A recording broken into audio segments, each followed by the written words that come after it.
Good evening, नमस्कार, welcome. कौन कौन जुड़े हैं ज़रा बताइएगा।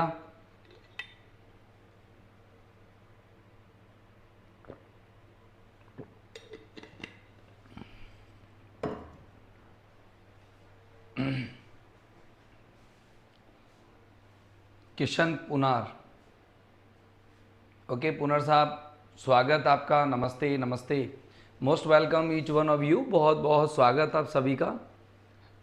इशिका जोशी, किशन, स्वागत आप लोगों का। Most welcome, heartfelt welcome. Okay, तो चलो चालू करते हैं और आज की क्लास नए पोइम के साथ। और उस पोइम का नाम है, सुरभि जी स्वागत आपका, द हॉलो मैन। ओके, पहले उसको समझेंगे अच्छे से कि ये पोइम है क्या, इसके पॉइंट के बारे में, और एक हम इसका स्टेंजा भी देखेंगे। ये 5 सेक्शंस में बटी हुई पोइम है द हॉलो मैन, काफ़ी बड़ी पोइम है और हम पढ़ेंगे इसको अच्छे से कि द हॉलो मैन जो टी.एस. एलियट की है, टॉमस स्टर्न एलियट। इन्होंने, एलियट ने क्या लिखा है इस पोइम के अंदर, ये इन्होंने देखो, एलियट की एक खास बात रही है। दरअसल एलियट लिखते हैं कि किस तरीके से आज मानवता मॉरली डिक्लाइंड हो रही है। फर्स्ट वर्ल्ड वॉर के बाद, मतलब फर्स्ट वर्ल्ड वॉर का असली मायने में अगर कोई प्रभाव पड़ा ना, वो एलियट पे ही पड़ा। एलियट की जो रचनाएं है ना, वो फ्रेगमेंटेशन पर बहुत आधारित रही है। सर फ्रेगमेंटेशन क्या होता है? इसका मतलब विखंडीकरण कह सकते हैं आप। इसका मतलब टूट फूट। जैसे क्या होता है कि ये जब भी जो लिखते हैं ना, वो बार बार ऐसे सेटअप में नहीं लिखते। वो कभी कुछ लिख देंगे, कभी कुछ लिख देंगे, कभी किसी के बारे में विचार कर देंगे, कभी किसी के बारे में। प्रॉपरली एक रिदम सेट नहीं करते, एक सेटअप सेट नहीं करते। ये बार बार अपने थॉट्स को चेंज करते हुए जाते हैं। दीपक, नीतू, स्वागत आपका। तो अब आपको जो ये पॉइंट पढ़ने को मिलेगी, the hollow man. The hollow का मतलब खोखला, मैन यानी इंसान। ओके, ये आदमी, आज के जो इंसान है, मैन है, वो खोखला हो गया है। और कैसे खोखला हुआ है, किस तरह का खोखलेपन की बातें करता है, तो चलो हम बात करते हैं, इस पॉइंट के अंदर चलते हैं। तो are you ready? Okay, is every one of you ready? आप में से सब तैयार तो है ना? एक बार फटाफट से मुझे साइन कर दीजिए कि सर तैयार है हम लोग, हमें किसी प्रकार की अभी तक दिक्कत नहीं है। लेट्स बिगिन, शुरू करते हैं। दीपक बताइए भैया, शशि शुरू कर दें? रेडी? एक बार रेडी का तो अलार्म बजा दिया करो कि सर थम अप कर दो, बस थम अप कर दो। और थम अप किया, हम समझ जाएंगे भैया रेडी है मामला। बिल्कुल, ऋषिका का आ गया जवाब। और बताओ, ज़्यादा लोग नहीं जुड़े आज, कम ही जुड़े हैं, लेकिन फिर भी जो भी जुड़े हैं वो काफ़ी होने चाहिए। वो ऐसे होना चाहिए कि हाँ मज़ा आ जाए बस पढ़ने में। भैया आप लोगों के अंदर जोश दिखेगा तब मेरे अंदर जोश आएगा, ठीक है ना? हाँ बहुत बढ़िया, सभी ने तैयारी के लिए बता दिया है। अब चलो चालू करते हैं। देखो रिस्पांस देना मेरे को बार बार, बराबर मुझे बताते रहना जो भी मैं चलूँगा। देखो पहले थोड़ा बहुत हम पॉइंट के बारे में पढ़ेंगे। ये पॉइम कंप्लीट करने के बाद, पॉइम का थोड़ा सा डिटेल देखने के बाद हम पॉइम का टेक्स्ट देखेंगे, टेक्स्ट बाद में देखेंगे।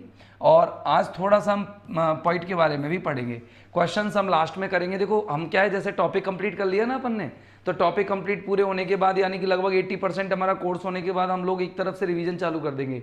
रिवीजन चालू होगा ना, तो रिवीजन में हम लोग आराम से वन लाइनर्स देखेंगे और फिर हम एमसीक्यूज भी यूट्यूब पर चालू कर देंगे। फुल जोश है, बिल्कुल ठीक है। चलो चालू करते हैं फुल जोश से। तो ये इमेज देखो, इमेज इस तरीके से है कि हम लोग बिल्कुल स्केयर क्रो की तरह हो गए, मतलब खोखले हो गए। तो हॉलो मैन क्या मतलब निकालता है, ये इमेज थोड़ी सी आप लोगों को हल्का फुल्का समझा पाएगी कि आज इंसान जो है बिल्कुल हॉलो मैन की तरह है। और ये जो ज़मीन है ये डेजोलेट है, बैरन है, स्पिरिचुअली बैरन ज़मीन है। आध्यात्मिक रूप से ये क्या है, बंजर भूमि है। तो पहले तो हम द हॉलो मैन के बारे में पढ़ लेते हैं कि द हॉलो मैन क्या है। ओके, सबसे पहली बात, हॉलो मैन को लिखा, इसका अर्थ तो लिख लेते हैं खोखला इंसान, कि इंसान खोखला है। अब खोखला होने का मतलब ऐसा नहीं कि हमारे अंदर अस्थि पंजर मांसपेशियां कुछ भी नहीं है, खोखला इंसान। ओके, यहाँ पर इसका मतलब ये है खोखला आदमी, यहाँ पर मतलब ये है कि हम आध्यात्मिक रूप से खोखले हो चुके हैं। हम इंटेलेक्चुअली हम एम्प्टी हो चुके हैं, हमारे अंदर बुद्धि नहीं है। हम लोग सिर्फ भौतिकवादी चीज़ों पर जुड़े हुए हैं, भौतिकता से जुड़े हुए हैं। एक दूसरे के लिए हमारे अंदर एनिमिटी है, लेकिन हम ईश्वर से अपने आप को नहीं जोड़ते, हम सिर्फ अपने आप को भौतिक चीज़ों से जोड़ते हैं। तो वो आध्यात्मिक खोखलेपन को या आध्यात्मिक शून्यता को ही वो क्या दिखाता है, वो दिखाता है खोखलापन कहता है। अब मैं आपको बताऊंगा कि इसके अंदर क्या क्या चीज़ें हैं। इसके अंदर दिखाता है वो कि हम लोग खोखले क्यों हैं, क्योंकि हम स्पिरिचुअली एम्प्टी है, स्पिरिचुअली एम्प्टी है, स्पिरिचुअली एम्प्टी है, मतलब हम आध्यात्मिक रूप से खोखले हैं। ठीक है ना, कैसे हम आध्यात्मिक रूप से खोखले हैं। किशन जी नोटिफिकेशन तो हम डाल देते हैं, पता नहीं क्यों नहीं आता सर। ये रिटन नोट्स ही तो हैं। अब जैसे देखो ये रिटन नोट्स हैं, अब आप इसको नोट करेंगे कि सर हॉलोमैन का मतलब हॉलो का मतलब क्या क्या है यहाँ पर। एक तो है आध्यात्मिक खोखलापन, आध्यात्मिक खोखलापन। पोइम को पढ़ना, चैप्टर को पढ़ना, नॉवेल को पढ़ना, कहाँ तक अपन हिंदी लिखेंगे इनकी बताओ। नहीं बैठेगा ना हिंदी लिखना, आपको तो समझना ही पड़ेगा, आपको टेक्स्ट लेके बैठना ही पड़ेगा। आध्यात्मिक खोखलापन, ठीक है ना। ओके, ये पहला पॉइंट हो गया इसका। दूसरा पॉइंट है ये क्या, लॉस ऑफ फेथ को दिखाता है कि इंसान का जो विश्वास है वो भगवान में से उठ चुका है। लॉस ऑफ फेथ, अध्यात्म और धर्म में किसी भी प्रकार का विश्वास नहीं है। लॉस ऑफ फेथ, ओके, विश्वास की हानि, विश्वास की कमी। इंसान के अंदर आज विश्वास में क्या आई है, विश्वास की कमी आई है। विश्वास नहीं करता है ईश्वर पर, आध्यात्मिकता पर, धर्म पर, इसके ये विश्वास नहीं करता इंसान, है ना। ऐसा ही है ना, हम कहाँ करते हैं आज भगवान पर विश्वास करना ही बड़ा मुश्किल हो जाता है हमारे लिए, नहीं करते। साक्षात ईश्वर हमारे सामने प्रकट हो जाए तो एक बार तो मना कर दे, भाई साहब कौन हो आप, ये हनुमान जी का वेश भर के कैसे डोल रहे हो, पूछ कहाँ से लाए नकली। हनुमान जी साक्षात प्रकट हो जाना तो भी विश्वास नहीं हो, बड़ा दुख हो कि यार क्या है यार लोगों को और कोई काम नहीं है कि बताओ हनुमान जी का रूप रख के डोल रहे हैं, ऐसे करने लग जाए हैं। लॉस ऑफ सिविलाइजेशन, हमारी सभ्यता खो गई है, हमारा अतीत चला गया है। लॉस ऑफ सिविलाइजेशन, सभ्यता की हानि हुई है।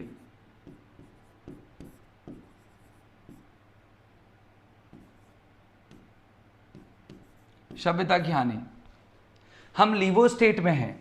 ओके, हम किस स्टेट में हैं, लीवो स्टेट। लीवो स्टेट के बारे में कोई जानता है, LIMBO, लीवो स्टेट।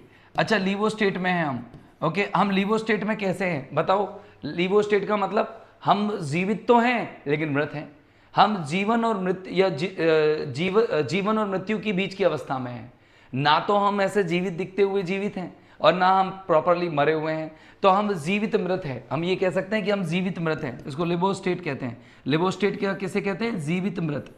हम कैसे लोग हैं, जीवित मृत हैं, है ना, या फिर जीवित और मृत्यु के बीच में हैं, हम जीवन और मृत्यु के बीच में हैं हम टंगे हुए, ठीक है ना। ओके, ये बहुत सारी चीज़ें हैं। अब ये खोखलेपन को दिखाती है, ये बताती है मॉरल डिके को। हम नैतिक रूप से पतित हैं, मॉरल डिके, ये हमारे नैतिक रूप से पतन को दिखाती है। मॉरल डिके, कि हम नैतिक रूप से पतित हैं। अब बताओ खोखला आदमी का मतलब क्या है। अरे भैया बताना, नैतिक रूप से पतित, बताना भैया।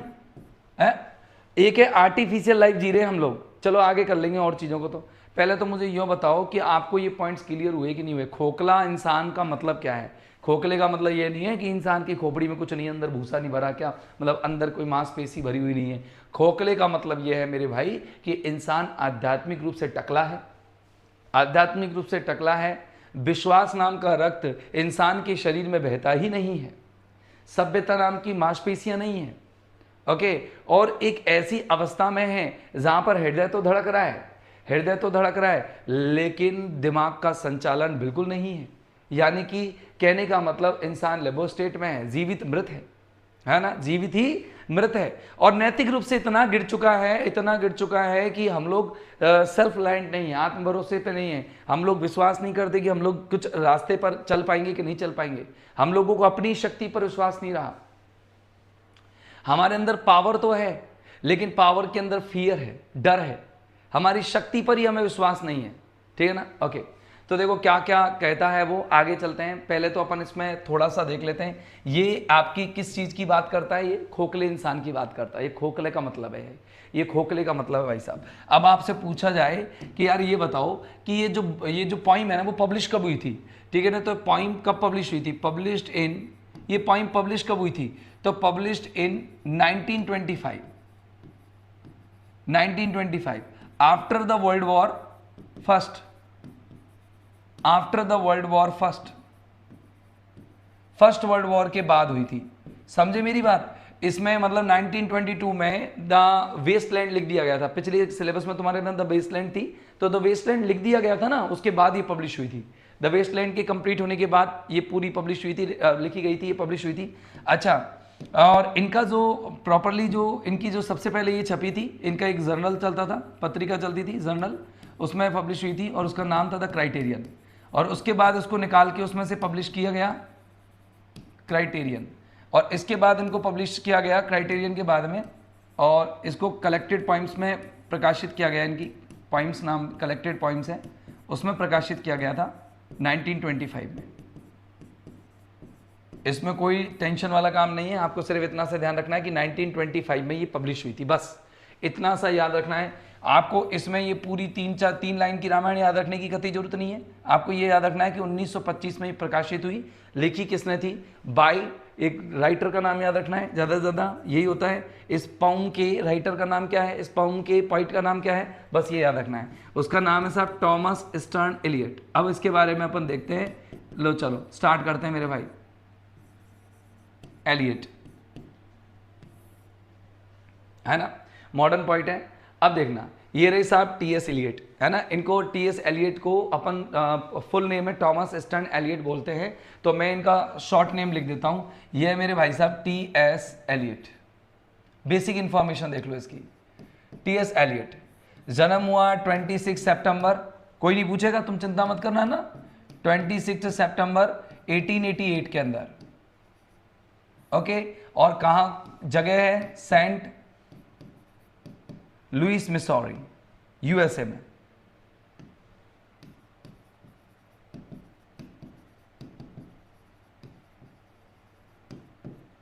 यूएसए में इनकी डेथ हुई थी। इनकी जो डेथ है वो हुई थी अपने मेरे को डेट तो याद नहीं है इसकी, लेकिन कुछ जनवरी के महीने में कुछ ऐसे हुई थी, देख लेना, जनवरी के महीने में हुई थी 1965 में। 1965 में इनकी मृत्यु हुई थी, और मृत्यु हुई थी लंदन में हुई थी। सर क्या यूएस में जन्मे, लंदन में? हाँ, क्योंकि 1927 में 1927 में इन्होंने क्या किया, इन्होंने मूव्ड टू लंदन, वो लंदन में रहने लगे और लंदन चले गए, मूव्ड टू लंदन, ब्रिटेन।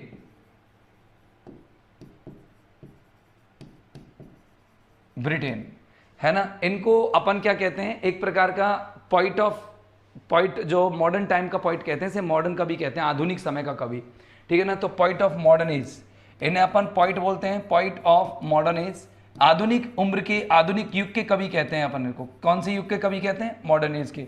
अब आप क्या करेंगे, टी.एस. एलियट के 5-6 पॉइंट्स इनको लिखने हैं आपको। टी.एस. एलियट के ये 5-6 पॉइंट्स इनको लिखने हैं आप लोगों को, ये नोट्स हो जाते हैं, और क्या है इसमें, और कुछ थोड़ी है। ये पॉइट ऑफ मॉडर्न एज है, ठीक है ना, ओके। और ये है कि दूसरा बॉन द नोबेल प्राइज, इनको नोबेल प्राइज मिला था, ये भी ध्यान रखना आपको। बॉन द नोबेल प्राइज कब मिला था इनको? नोबेल प्राइज, नोबेल प्राइज मिला था इनको इन 1948, 1948 के अंदर नोबेल प्राइज मिला था। ये ध्यान रखना है आप लोगों को, प्रॉपरली ध्यान रखना है मेरे भाई।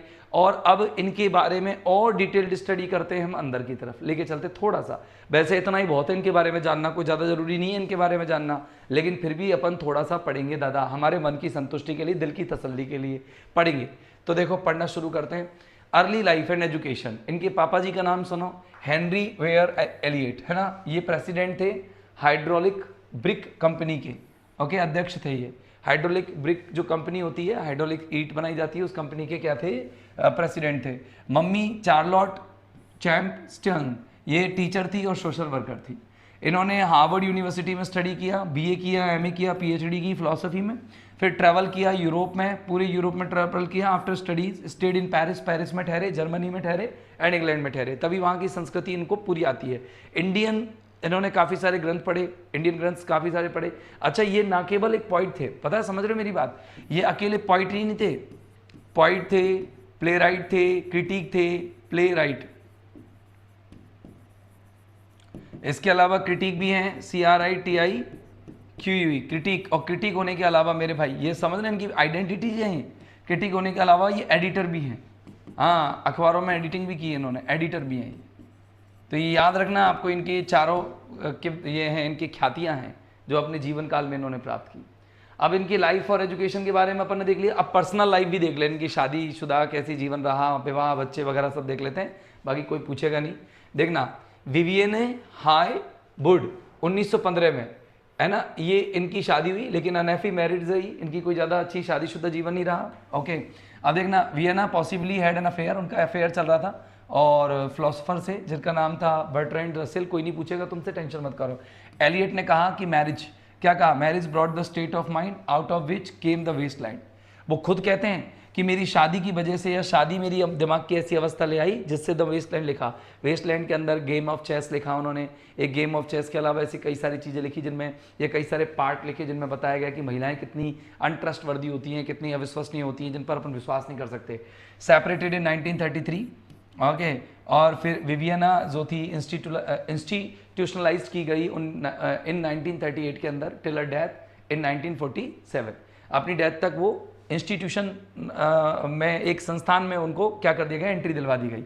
मैरिड एस्मे वेलरिए फ्लेचर इन 1957 में, उसकी सेक्रेटरी थी, 37 साल की थी, उनसे शादी कर ली और वो क्या है, मर गए।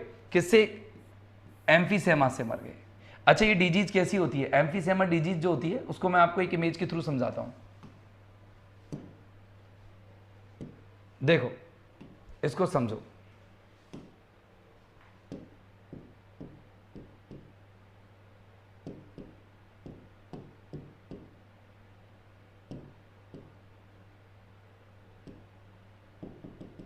एक मिनट,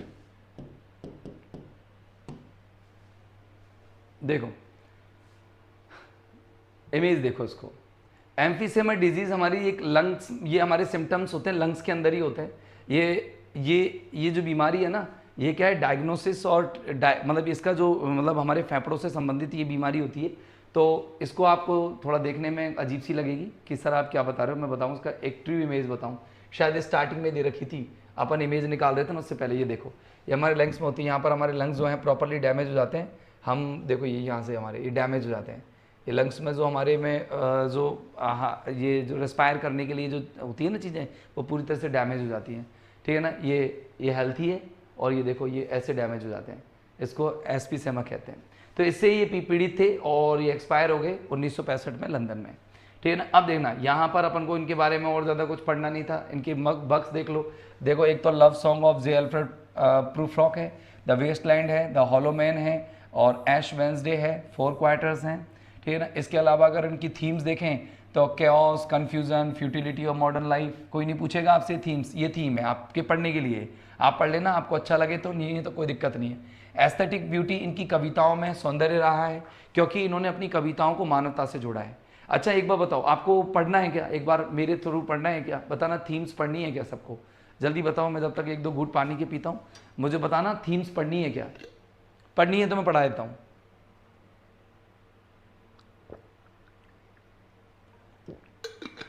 यस और नो बता देना आप, तो पढ़नी है हाँ, नहीं पढ़नी है ना। तुम कहो तो मैं बता दूंगा, कोई ज़्यादा बड़ी दिक्कत नहीं है इनको, तो केवल पढ़ना ही तो है अपन को। देखो इसकी थीम्स देख लो, चलो नहीं भी कहोगे तो भी मैं बता देता हूँ, हाँ पढ़नी है, ठीक है। केओस, केओस मानी होती है अव्यवस्था, अव्यवस्था हिंदी में लिख देता हूँ, अव्यवस्था, गड़बड़, कंफ्यूजन भ्रम, फ्यूटिलिटी व्यर्थता, और मॉडर्न लाइफ आधुनिक जीवन की।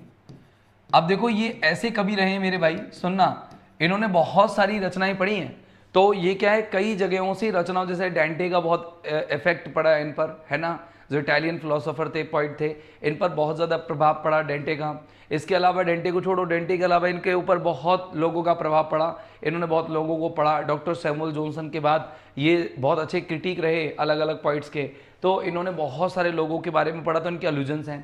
कहने का मतलब ये बताया कि आधुनिक जीवन है ना, पूरी तरह से व्यर्थ है, भ्रम है और अव्यवस्थित है।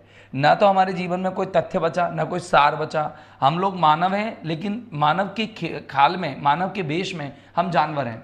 फ्रेगमेंटेशन, विखंडीकरण देखने को मिलता है मानवीय सभ्यता का।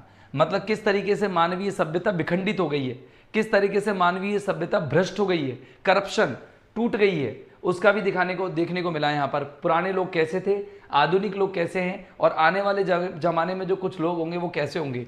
स्पिरिचुअल अवेयरनेस, वो बताते हैं आध्यात्मिक रूप से इंसान बंजर हो चुका है, आध्यात्मिक बंजरता आ चुकी है इंसान के अंदर। किसके बाद? After world war first world war के बाद इनका सबसे ज्यादा प्रभाव पड़ा इन पर। सर्च फॉर मीनिंग, वो अपनी रचनाओं में, अपनी कविताओं में, अपनी पॉम्स में वो क्या करते हैं? अर्थ के लिए तलाश करते हैं। अर्थ, जीवन का अर्थ क्या है, आध्यात्मिक रिजनरेशन कैसे होगा, यानी आध्यात्मिक पुनर्जागरण कैसे होगा, इंसान की आत्मा कैसे आध्यात्मिक बनेगी, वो इस चीज को अपनी रचनाओं में देखते हैं, पुनर्जागरण। आगे देखना, contrast between sterility and fertility, वो एक विरोधाभास दिखाते हैं कि किस तरीके से इंसानी जीवन बंजर हो चुका है और उर्वरकता कैसे आ सकती है, आध्यात्मिकता इंसान के जीवन में कैसे आ सकती है, उर्वरकता। अच्छा, इसका मतलब बंजरता से मत समझ लेना आप, इसका मतलब आप उर्वरकता से मत समझ लेना। कहने का मतलब किस तरीके से इंसान आध्यात्मिक रूप से बंजर हुआ है, किस तरीके से उसके हृदय में से भगवान के प्रति आस्था खत्म हुई है, और अगर वो आस्था दोबारा जगानी है तो कैसे जगाई जा सकती है, उर्वरकता कैसे लाई जा सकती है ना। आगे देखना, need for tradition and order in modern chaos, आधुनिक अव्यवस्थाओं में, आज समाज में हमारे में आधुनिक अव्यवस्थाएं चल रही है, उसमें किस तरीके से परंपराएं और क्रम लाया जा सकता है, भाई किस तरीके से परंपराओं को वापस लाया जा सकता है। क्योंकि वो कहते हैं कि हमारी जो ट्रेडिशनल लाइफ थी वो स्पिरिचुअल लाइफ होती थी, वो आज के लोग वो हैं सुपरस्टिशियस तो हो गए हैं लेकिन स्पिरिचुअल नहीं है, कहीं ना कहीं फेथ खो चुके हैं, आध्यात्मिकता को गवा चुके हैं, नैतिक रूप से पतित हो चुके हैं, और कहने का मतलब अंदर ही अंदर वो गिर चुके हैं, अंदर से खोखले हो चुके हैं। इस तरह की वो रचनाएं अपनी पॉम्स के अंदर दिखाते हैं। एस्थेटिक ब्यूटी मतलब होता है जो काव्यात्मक सुंदरता जो देखने को मिलेगी, वो क्या है? काव्यात्मक सुंदरता का देख लो आप किस तरीके से है, काव्यात्मक सौंदर्य। देखना, एक पोइम, जो एक पोइम होती है वो एक इंडिपेंडेंट ऑब्जेक्ट होती है, ठीक है ना, एक स्वतंत्र वस्तु होती है, not tied to poet's personal emotions, वो कवि के पर्सनल इमोशन से जुड़ी हुई नहीं होती, ये एस्थेटिक ब्यूटी होती है। तो वो क्या कहते हैं कि मेरी जो पोइम है वो ऑब्जेक्टिव नहीं है, सब्जेक्टिव है, ठीक है ना, ऐसा बिल्कुल नहीं है। मतलब कहने का मतलब मेरी पोइम ऑब्जेक्टिव है, मेरी पोइम मेरे से जुड़ी हुई नहीं है, उनकी अनुसार चल रही है बात कि मेरी पोइम मुझसे जुड़ी हुई नहीं है, मेरी जो पोइम्स हैं वो किससे जुड़ी हुई है? मानव से जुड़ी हुई है, मेरे से अकेले से जुड़ी हुई नहीं है, सब मानव से जुड़ी हुई है। आगे देखो, it should be analysed separately from the poets life and intention, ये कहते हैं कि कविताओं को हमेशा विश्लेषित करो अलग से, और कवि की भी जीवन से बिल्कुल हटा करके और उसके इरादे से बिल्कुल हटा करके। अब जैसे कुछ कवि थे अपने सैयद जो पढ़े थे, सैयद साहब पढ़े थे, अमानुद्दीन साहब, तो उन्होंने तो अपने लिए लिखी थी, पूरी पोइम लिखी थी ना, लेकिन फिर भी पोइम को या पोइम अपनी जो भी कोई पोइम पढ़ते हो आप, उस पोइम को आप है ना पोइट से अलग हटके पढ़ा करो। तो देखो अमानुद्दीन लास्ट में कहते हैं कि मैं अमानुद्दीन हूँ, तो वो बोलते तो सभी पोइट्स की लाइफ के बारे में, वो सभी कवियों की लाइफ के बारे में बोलते हैं कि ये कवि ऐसे थे, पहले ऐसे थे, ऐसे थे, ऐसे थे, मैं ये इनसे प्रभावित हूँ, मैं उनसे प्रभावित हूँ, मैं कोई इंडो नहीं हूँ। तो वो अपने आप को रिप्रेजेंट नहीं कर रहे थे, वो सभी जितने भी पोइट्स हैं या जिन पोइट्स को हम इंडो एग्लियन कहते हैं या जिनको हम अलग अलग नेशनलिटी से पुकारते हैं, उनके लिए बोले। ऐसे ही अपन अब बात करें, अगर जॉन कीट्स की पढ़ लें, चाहे हम पीवी शैले की पोइम पढ़ लें, चाहे कोई की भी पोइम पढ़ लें, हम किसी की पोइम पढ़ेंगे, उन सब की पोइम में खास बात क्या होगी? वो ये बात होगी कि भैया वो लगेंगी सब्जेक्टिव, लेकिन रीडर्स जो हैं वो उनको अपने ऊपर ढाल करके या पूरी मानवता के ऊपर ढाल करके पढ़ें, ठीक रहेगा। Poetry should reflect modern complexity, वो कहते हैं कि आधुनिक जटिलता को दिखानी चाहिए कविताओं को, हैंस इसीलिए इट मस्ट बी डिफिकल्ट, ये कठिन होनी चाहिए, कविताएं आधुनिक जटिलता को दिखाएं इसलिए कठिन होनी चाहिए। स्टाइल टेक्निक क्या यूज करते हैं? वो फ्रेगमेंटेशन यूज करते हैं, मतलब तोड़ तोड़ करके लिखते हैं, मतलब ये अब लिख दिया, ये मतलब पहले कोई विचारधारा लिख दी, फिर उसको छोड़ दिया, फिर दूसरी विचारधारा, फिर उसको छोड़ दिया, फिर तीसरी में पहली ले आए, वही विचारधारा को कनेक्ट किया, फिर दूसरी को, चौथी में, ऐसे स्टैंजाज को अलग अलग फ्रेगमेंटेड लिखते हैं। अलूजन्स, इसमें बहुत सारे संकेत यूज करते हैं, ये अलग अलग जगहों से संकेत लेकर के आते हैं। सिम्बोलिज्म, प्रतीक यूज करते हैं, है ना, प्रतीक, बिब्लिकल प्रतीक खूब होते हैं इनके में, बहुत सारे बिब्लिकल सिंबल्स यूज करते हैं। डिस्कनेक्टेड इमेजेस, मतलब टूटी हुई बिखंडी सी इमेज यूज करते हैं। लिटरेरी रेफरेंसेस, और मल्टीपल वॉइस, मतलब अलग अलग प्रकार के लोग भी बोलेंगे। अब जैसे अपनी इसमें तो ज़्यादा नहीं बोलते लोग, लेकिन कहने का मतलब अपनी जो पोइम है द हॉलो मैन, लेकिन द वेस्टलैंड में देखो अलग अलग तरह के लोग बोलते हैं, मल्टीपल डायलॉग्स चलते हैं इसके अंदर। Free words with rhythmic patterns, free words होते हैं लेकिन पैटर्न रिदमिक होता है। शिफ्टिंग टोन्स, अब जैसे अब भी पढ़ेंगे ना अपन, तो कोई राइम स्कीम फिक्स नहीं होगी। एंड कॉम्प्लेक्स इमेजरी होती है इसके अंदर, टोन्स बदल जाते हैं बार बार, डेंस होता है, इंटेलेक्चुअल लैंग्वेजेस होती है। अब चलो अपन देखते हैं यहाँ पर पढ़ना। तो सबसे पहले अपन बात करें कि इसकी पोइटिक ब्यूटी की बात करें, तो मैं थोड़ा सा बता देता हूँ आपको कि इसके अंदर है ना टोटल जो है 5 कैंटोज हैं, टोटल 5 कैंटोज। मैं एक बार इस पोइम का आपको पूरा टेक्स्ट निकाल के दिखाता हूँ, क्योंकि इस पर अगर अपन टेक्स्ट निकालेंगे तो दिक्कत आएगी, तो मैं इसका टेक्स्ट इस पर निकाल के दिखाता हूँ गूगल पर। तो अपन ले लेते हैं द हॉलो मैन।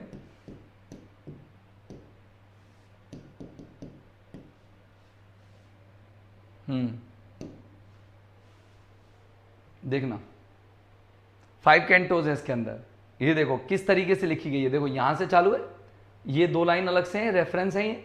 अब देखो ये चालू है, अब देखना इस पोइम को देखना अच्छे से आप कि यहाँ चालू है। अब देखो ये पहला कैंटो है, फर्स्ट कैंटो, ऐसे 5 कैंटोज है टोटल। फर्स्ट कैंटो इसमें लगभग 18 लाइन्स होंगी, है ना। ओके, देखो ये हो गया, फिर यहाँ पर ख़त्म, फिर इसके बाद देखना यहाँ पर चालू, ये फिर चालू, और फिर देखो फिर ये ख़त्म, फिर देखो यहाँ चालू, कोई फिक्स पैटर्न नहीं है। अब देखो ये तो कपलेट पे ख़त्म हुआ, लेकिन कपलेट नहीं है ये, कपलेट तो राइमिंग होते हैं, लेकिन कपलेट नहीं है। देखो ये अलग से कितने लाइन का स्टेंजा है, 6 लाइन का स्टेंजा है। फिर देखो 2 4 6 7 लाइन का स्टेंजा है, ठीक है ना। अब ऐसे नहीं है कोई कि आप कोई स्पेंसर स्टेंजा कह दो या किसी से राइमर ऑयल कह दो, ऐसे कोई राइम स्कीम सेट नहीं है, फ्री वर्स है, टोन अलग अलग बदल जाएगी। ये देखो ये अलग अलग स्टेंजाज है, देखो यहाँ पर कितने लाइन का है, ये 5 लाइन का हो गया, ये 4 लाइन का हो गया, और ये फिर से आपके करीबन 7 लाइन का हो गया, फिर चेंज हो गया, 5वां आ गया। अब ये 5वां देखो डिफरेंट दे दिया अलग से, 4 दाइन इज़ द किंगडम, ये इस तरीके से लाइफ इज़ वेरी लॉन्ग, और ये कई सारी इन्होंने पैराडॉक्स वगैरह भरपूर यूज करते हैं। ऐसा नहीं है, पोइटिक ब्यूटी को आप अप्रिशिएट करना सीखो तो मज़ा आ जाएगा सर, पोइटिक ब्यूटी को अप्रिशिएट करना सीखो। तो टोटल 5 कैंटोज हैं, और मतलब लेंथ फिक्स नहीं है, no fixed length of canto.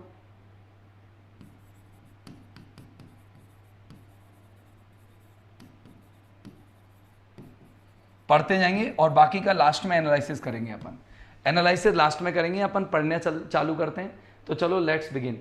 सबसे पहले पढ़ना शुरू करते हैं। ये देखिए स्टार्ट करता है ये 2 आपके एपिग्राम से। एपिग्राम कहते हैं, एपिग्राफ जो होता है ये दरअसल होता क्या है, मुझे बताएंगे कोई, ये एपिग्राफ क्या होता है, फटाफट से बताओ, जल्दी से बताओ मुझे फटाफट से।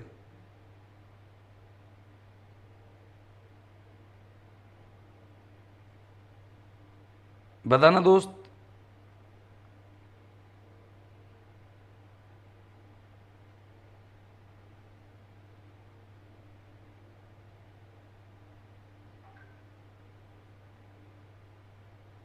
खटाकर बताओ।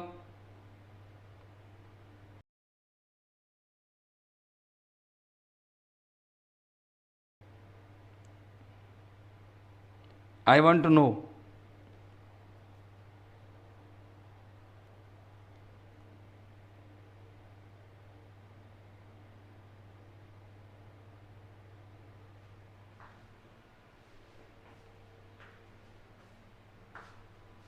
बोलो बोलो बोलो।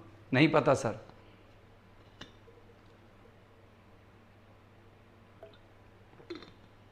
रॉक इंस्क्रिप्शन वो एपिटाफ होता है, मैं एपिग्राफ बोल रहा हूं आपसे।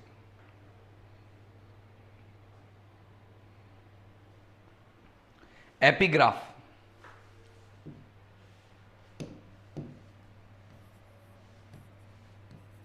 EPIGRAPH,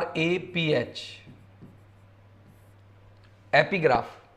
वो आप एपिटाफ बता रहे हैं, जो मतलब होता है ना इंस्क्रिप्शन पे लिखा हुआ शॉर्ट कोटेशन, बिल्कुल सही है। मेरे को बताया है इशिका ने कि सर ये छोटी सी कोटेशन होती है जो कि किसी भी पोइम की या किसी भी पोम की स्टार्टिंग में आती है, तो ये एक शॉर्ट कोटेशन होता है, ये शॉर्ट कोटेशन है, छोटी सी कोटेशन। इसके अंदर 2 एपिग्राफिक लाइंस हैं, 2 अलग अलग एपिग्राफ्स लिए गए हैं। शॉर्ट कोटेशन होता है ओके, और ये होता है एट द बिगिनिंग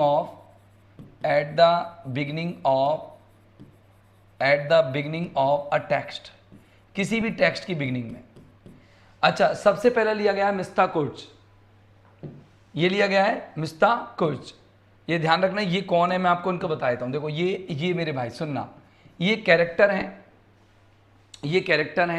और ये कैरेक्टर किस में है, ये हैं आपके जो जोसेफ कॉनरेड है ना, जोसेफ कॉनरेड, इनका एक वर्क है नोवेला, कॉनरेड,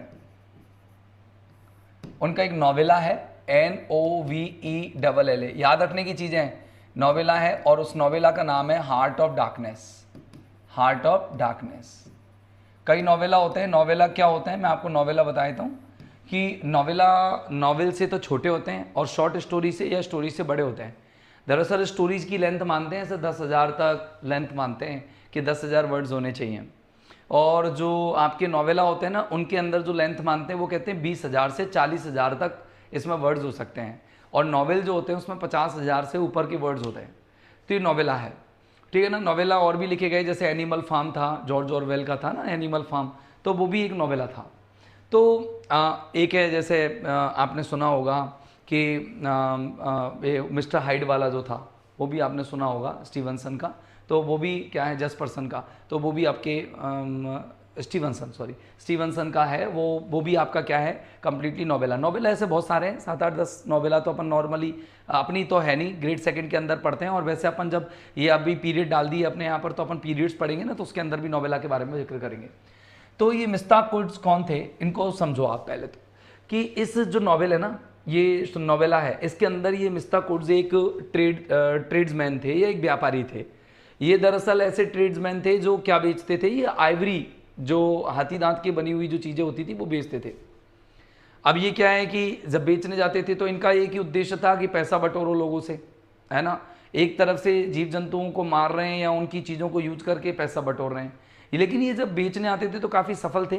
अब ऐसे सफल थे लेकिन आध्यात्मिक रूप से पूरी तरह से मृत थे, मरे हुए थे। लोग इनको भगवान मानते थे, है ना, और इनको क्या है कि कहने का मतलब इनके कई सर्वेंट्स हुए, कई दास हुए। जब ये मर गए तो इनके लिए बोला गया कि ही डैड।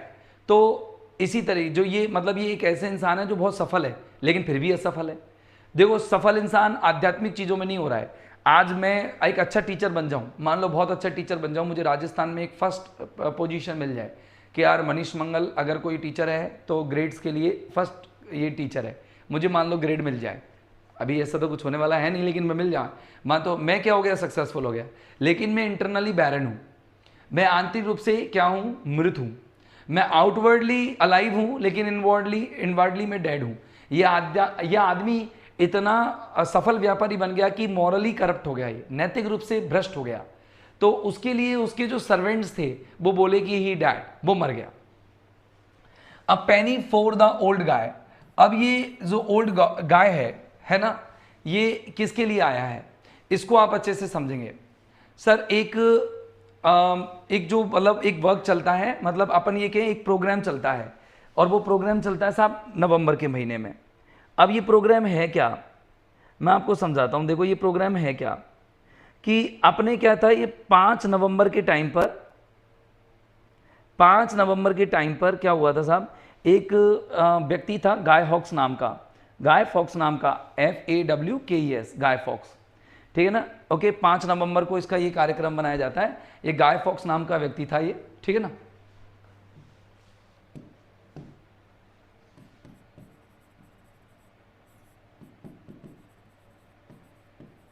गाय फॉक्स नाम का व्यक्ति था ये, ठीक है ना। और इसका जो डे मनाया जाता है 5 नवंबर को, NOVEMBER, है ना। गाय फॉक्स नाम का एक व्यक्ति था। दरअसल ये क्या था, एक 1605 के समय की बात है, पार्लियामेंट में इसने क्या लगाई थी, आग लगाई थी। ब्रिटिश पार्लियामेंट जो था उसमें आग लगाई थी, और उस आग की वजह से इसको क्या है, डिफेम कर दिया गया, और लोग इसका पुतला जलाते थे, पुतला बनाते थे, भूसा भरते थे उसके अंदर। अब जैसे अपन नहीं होता था कि अपन जैसे कोई भी अपने राजस्थान में, इंडिया में नहीं होता क्या, अपन जैसे किसी व्यक्ति का पुतला जलाते हैं, किसी का विरोध करते हैं, तो विरोध करने के लिए उसका पुतला बनाते हैं, उसके अंदर भूसा भरते हैं, उसमें आग लगा देते हैं, जल जाता है, ऐसे तो करते हैं अपन। तो ठीक वैसे ही हुआ था कि ये जो गाय फॉक्स थे, इनका लोग पुतला बनाते हैं। पुतला बनाने के लिए बच्चे ये खेल खेलते हैं, 5 नवंबर को ये खेल होता है। नॉर्मली बच्चे क्या करते हैं, पैनी इकट्ठा करते हैं, पैसा इकट्ठा करते हैं, और पैसा इकट्ठा करके और वो गाय हॉक्स का पुतला बनाते हैं, डमी बनाते हैं, और डमी बना करके उसका पुतला जला देते हैं। ये गाय हॉक्स है, ठीक है ना। हाँ, तो ये जला देते हैं। अब देखो यहाँ पर तो आप लोगों को एक जीवित आदमी दिख रहा है, लेकिन वो मृत के प्राय है। और ये यहाँ पर 2 अलग अलग रेफरेंस लिए गए हैं। तो पहला तो जो रेफरेंस है गाय हॉक्स का है, गाय फॉक्स का, और गाय फॉक्स ये आप याद रखेंगे। और एक आपको याद रखना है पैनी, पैनी का मतलब धेला। अब मैंने छोटी छोटी स्टोरी बनाई है, अब मैं आपको इसका मीनिंग समझाता हूँ। देखो वो क्या कहना चाहता है। पहले तो बताओ मिस्ताकुड्स का बारे में पता लगा। मिस्ताकुड्स क्या है, ये कैरेक्टर है। कहाँ कैरेक्टर है, ये जोसेफ कॉनरेड के नोवेला में कैरेक्टर है जिसका नाम है हार्ट ऑफ डार्कनेस।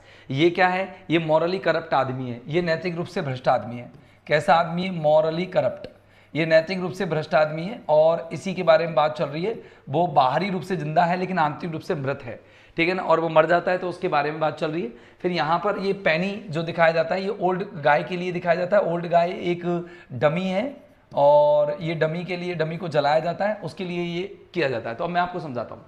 तो देखो कि मिस्ताकुड्स ही डैड, आज इंसान कैसा है, मिस्ताकुड्स की तरह है, मतलब डैड है, यानी कि वो वैसे जिंदा है, आउटवर्डली जिंदा है। मीनिंग समझना कि इंसान कैसा है, बाहरी रूप से जिंदा है लेकिन आंतरिक रूप से, अंदर से वो मर चुका है।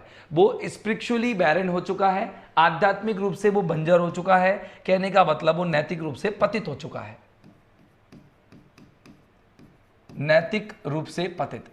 इंसान नैतिक रूप से पतित हो चुका है, और कहने का मतलब कि इनवर्डली वो डेड है, इनवर्डली डेड है और आउटवर्डली वो अलाइव है। Inwardly dead and outwardly alive. समझ में आई लाइन, क्या समझ में आई बताओ। अब मैंने आपको देखो इसका रेफरेंस भी समझाया, अलूजन कहाँ का लिया है इसने, है ना, अलूजन भी लिया है, पैराडॉक्सिन, दोनों लाइनों को मिला देंगे तो मैं बता दूंगा कैसे। कि अब वो क्या कर रहा है कि मिस्ताकुड्स ही डैड, मिस्ताकुड्स की तरह हम इंसान क्या है, डैड है। यानी कि आज हम मानव क्या हो चुके हैं, मृत हो चुके हैं, अंदर से पूरी तरह से मर चुके हैं, हम नैतिक रूप से भ्रष्ट हो चुके हैं। अब पैनी एक धेला बन चुके हैं, एक पैसा, मतलब एक पैसा है किसके लिए, फॉर द ओल्ड गाय। हमको एक पैसे की जरूरत है, यानी हमें एक आध्यात्मिकता की लो की जरूरत है, किसके लिए, जलाने के लिए। किसको, उस डमी को जलाने के लिए जो ओल्ड गाय का है। मतलब ओल्ड गाय जो है, इसका मतलब है कि हम जो है वो क्या है कि कहने का मतलब आर्टिफिशियलिटी हमारे अंदर है।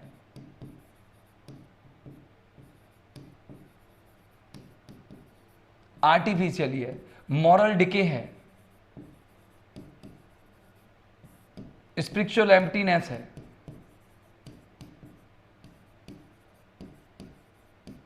अगर हमें इसे जलानी है तो हमें आध्यात्मिकता की जरूरत है। वो कह रहा है कि आज हम मिस्ताकुड्स की तरह मृत हैं, लेकिन हमें पैनी की जरूरत है, हमें आध्यात्मिकता की जरूरत है, जिससे कि हम क्या कर सकें, हमारे अंदर की नैतिक जो गिरावट है उसको खत्म कर सकें, हमारे अंदर की आर्टिफिशियलिटी को खत्म कर सकें, मॉरल डिके को खत्म कर सकें। ये मेरे भाई, ये रेफरेंस है 2 अलग अलग, और ये आपकी लाइंस का मतलब है। ये यहाँ पर इमेजेस हैं जिससे आपको ये समझ में आएगा कि हम किस तरह से मॉरली पतित हो चुके हैं। ये हार्ट ऑफ डार्कनेस से ये क्लियर लगेगा कि यहाँ से आपको ये रेफरेंस याद रखना है। और ये बंदा है, ये कौन है जो जलाया गया। आगे देखना, अब यहां पर हम अगली लाइंस में पढ़ते हैं, यहां स्टार्ट करते हैं। कैंटो हमारे यहां से शुरू हो रहा है।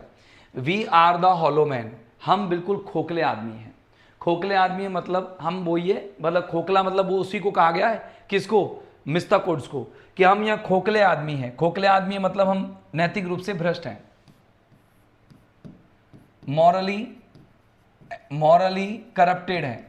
हम नैतिक रूप से भ्रष्ट लोग हैं, हमारी बुद्धि बिल्कुल काम नहीं करती है, हम इंटेलेक्चुअली बिल्कुल डल हैं, बौद्धिकता रूप से हम बौद्धिक रूप से कतई खत्म हो चुके हैं।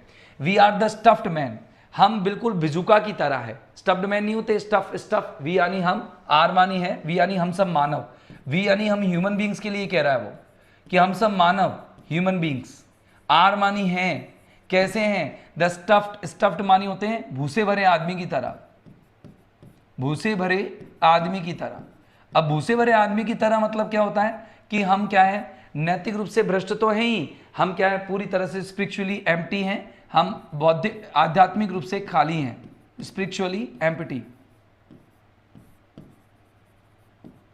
और आर्टिफिशियलिटी हमारे अंदर है,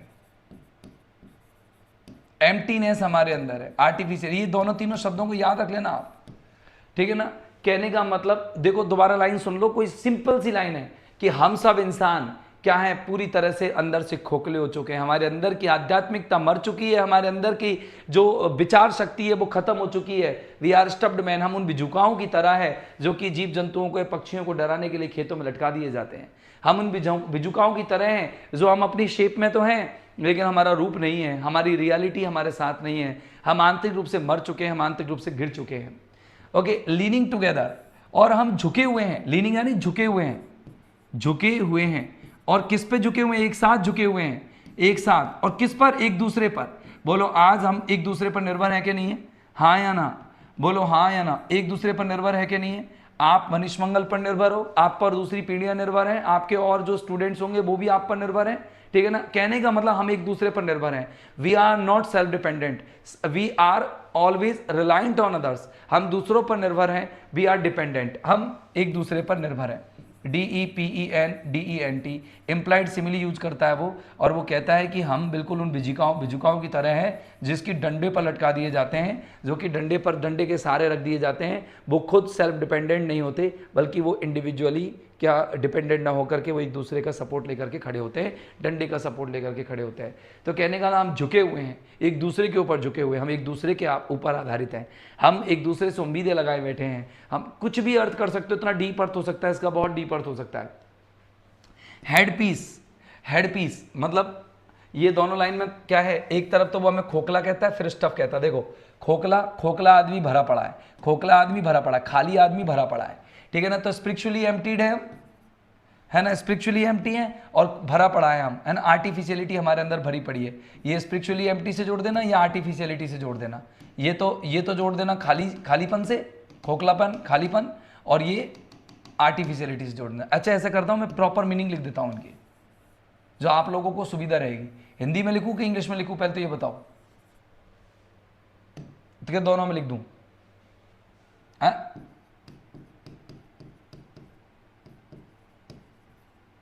स्पिरिचुअली एम्प्टी है, इंसान आध्यात्मिक रूप से खाली पड़ा है। वो किस तरह के खोखलेपन की बात करता है? ये पॉइंट बात करता है आध्यात्मिक खोखलेपन की बात।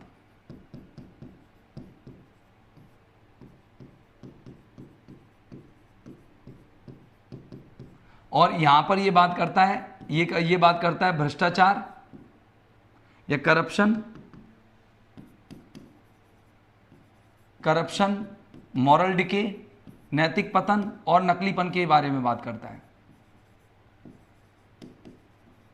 मॉरल डिके और नकलीपन के बारे में बात करता है। और यहां पर पूरी लाइन के अंदर पैराडॉक्स आया है। क्यों? क्योंकि सर वो बात कह रहा है कि खोखला आदमी किस तरीके से स्टफ्ड हो सकता है, उसकी बात चल रही है। दोनों में लिख दिया मैंने। अच्छा, वो एक दूसरे की तरफ झुके हुए हैं, ठीक है ना।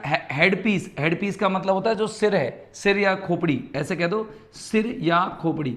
स्कल, हेड और स्कल, खोपड़ी से वैसे ही समझ जाओगे इंग्लिश में। तो सिर और खोपड़ी जो है फिल्ड भरी पड़ी है विद स्ट्रॉ, किससे? भूसे से। भूसे से मतलब होता है किससे?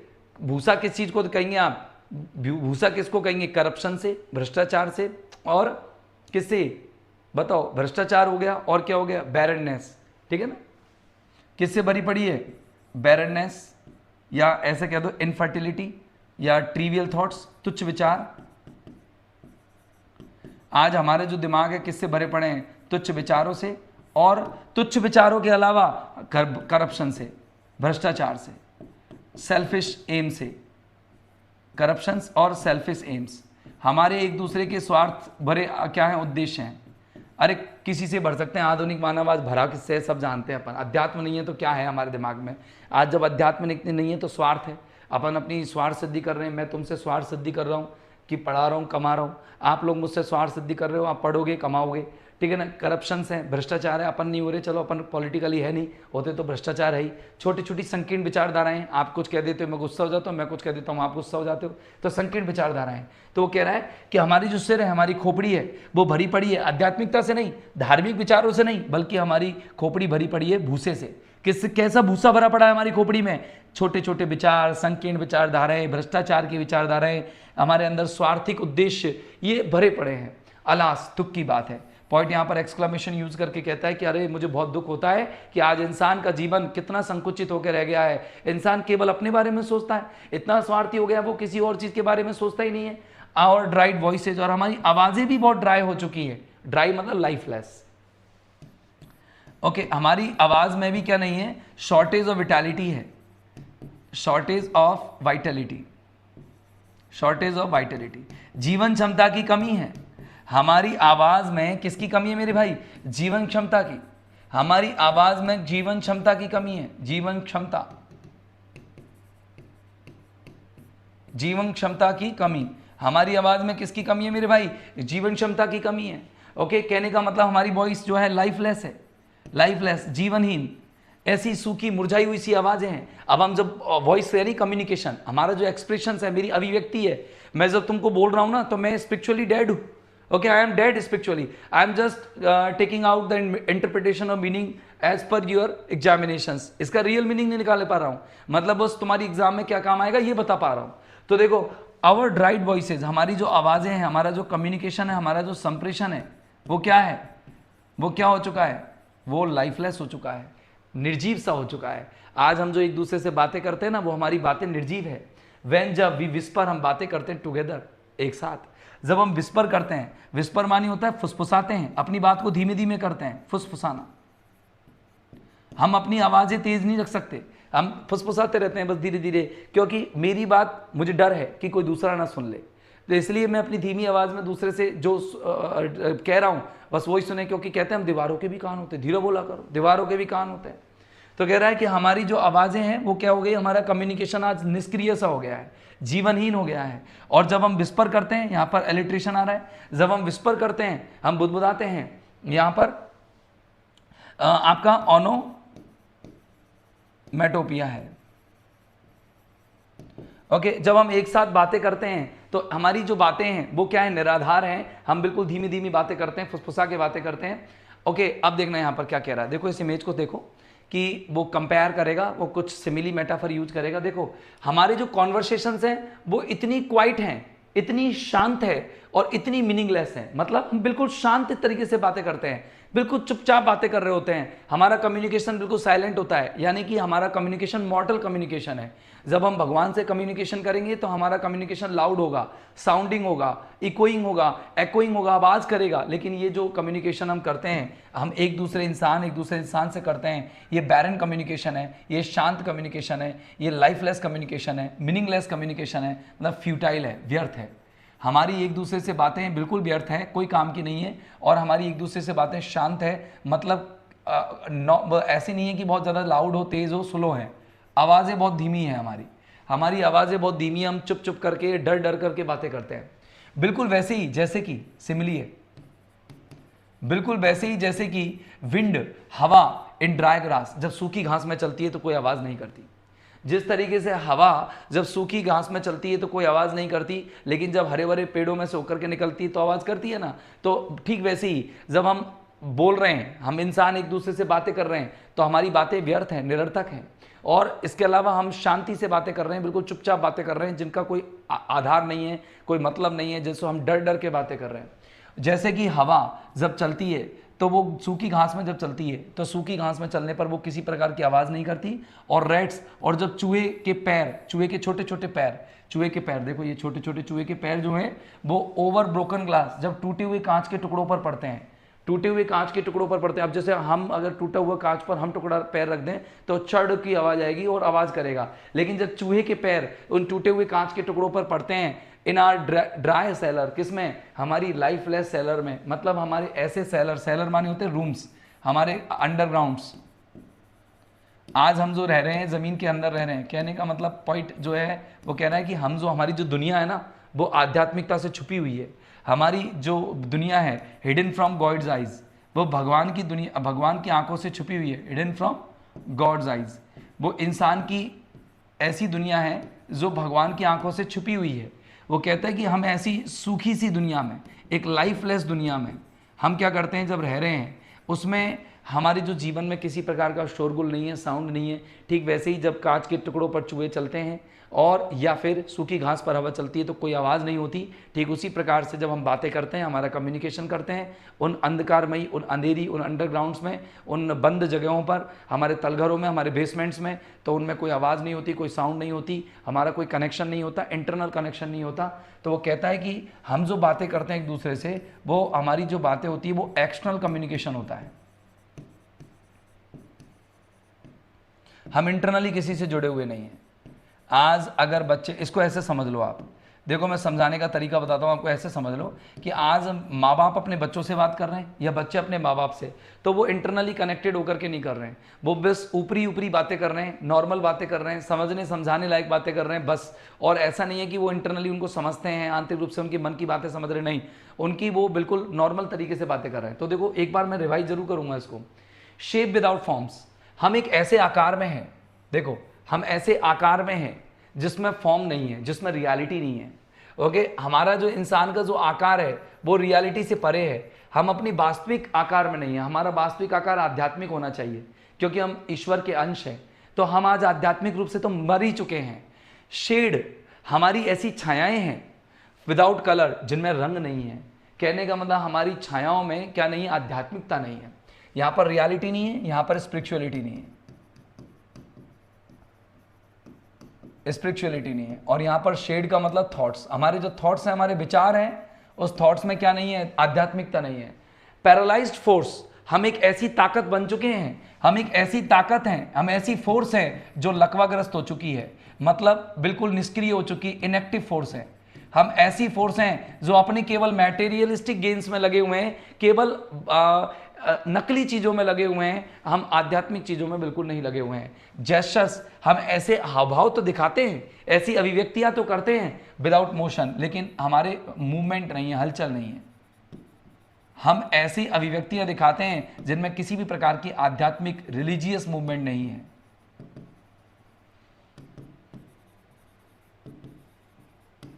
मैटेरियलिस्टिक जेस्चर्स, एक्शंस, हम क्रियाएं तो कर रहे हैं लेकिन हमारी क्रियाओं में आध्यात्मिकता नहीं है। देखो क्या क्या कह रहा है कि हम शेप तो लेके बैठे हैं, मेरी नाक आंख सब कुछ है, लेकिन एक रियल फॉर्म जो होता है, एक ईश्वर के हम अंश हैं, उसका रियल फॉर्म है, वो हमारे अंदर नहीं है। शेड, हमारे जो थॉट्स हैं वो ऐसे हैं जिनके अंदर आध्यात्मिकता नहीं है, मर चुकी है। हम किस में हैं, हम एक ऐसी ताकत में है जो इनएक्टिव है, निष्क्रिय ताकत में पड़े हुए हैं। तो पैरालाइज्ड फोर्स, तो यहां पर आपको ऑक्सीमोरन देखने को मिलेगा। ऐसी ताकत, ऐसी सेना का नाम लेता है, ऐसी बल का नाम लेता है जो पैरालाइज्ड हो चुका है।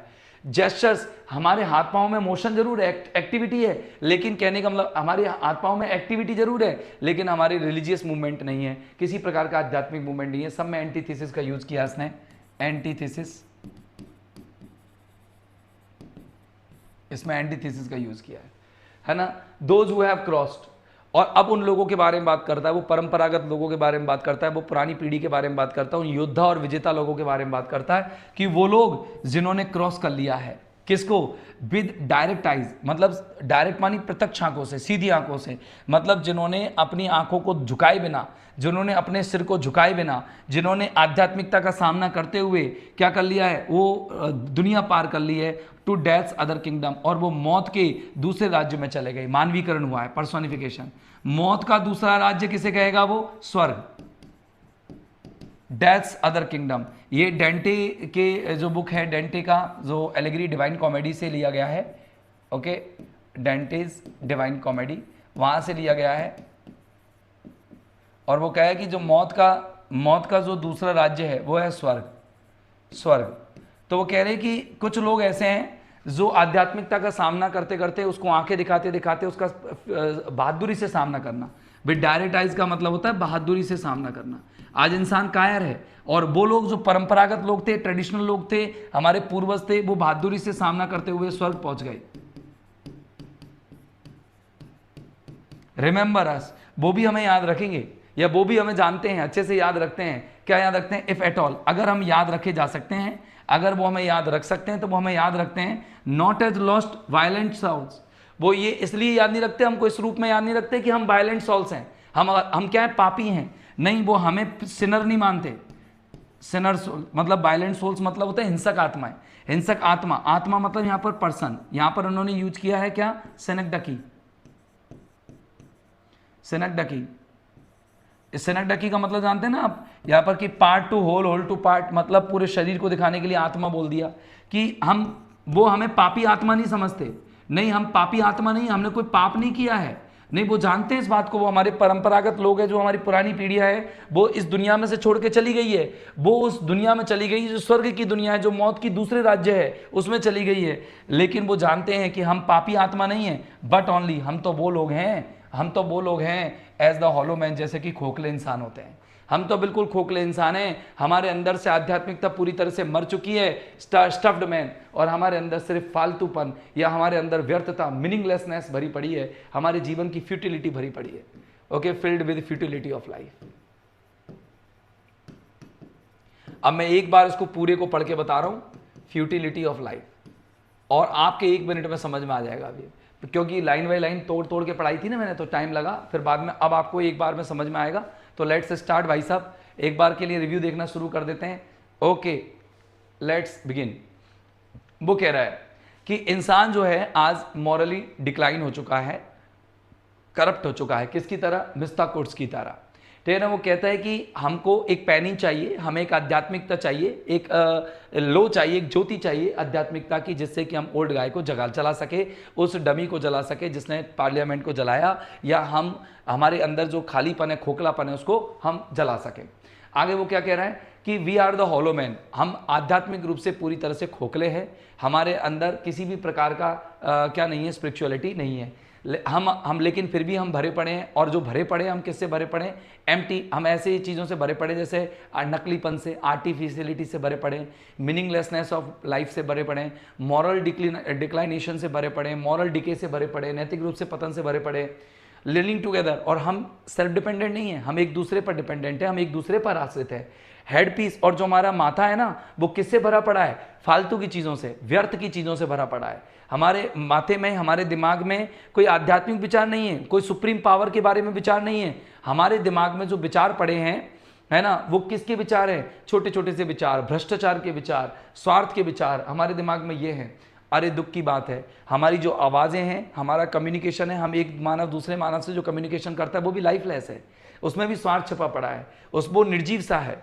और जब हम बुदबुदाते हैं, एक दूसरे से बातें करते हैं, तो ऐसा लगता, बिल्कुल शांत सी बातें करते हैं, व्यर्थ की बातें करते हैं, कोई मतलब नहीं है, हमारी बातों का आधार कुछ नहीं है, बिल्कुल वैसे ही जैसे कि सूखी घास पर चलने वाली हवा कोई आवाज़ नहीं करती, और वो चूहे के पैर जो किसी कांच के टुकड़े पर पड़ते हैं उस पर भी वो आवाज़ नहीं करते, ठीक वैसे ही हम भी इंसान अपने खोखले, अपने उन सूखे, उस निर्जीव, उन लाइफलेस सेलर्स में पड़े हुए हैं, कोठरियों में पड़े हुए हैं, घरों में पड़े हुए हैं, और हम एक दूसरे से बिल्कुल मॉरली कटे पड़े हैं।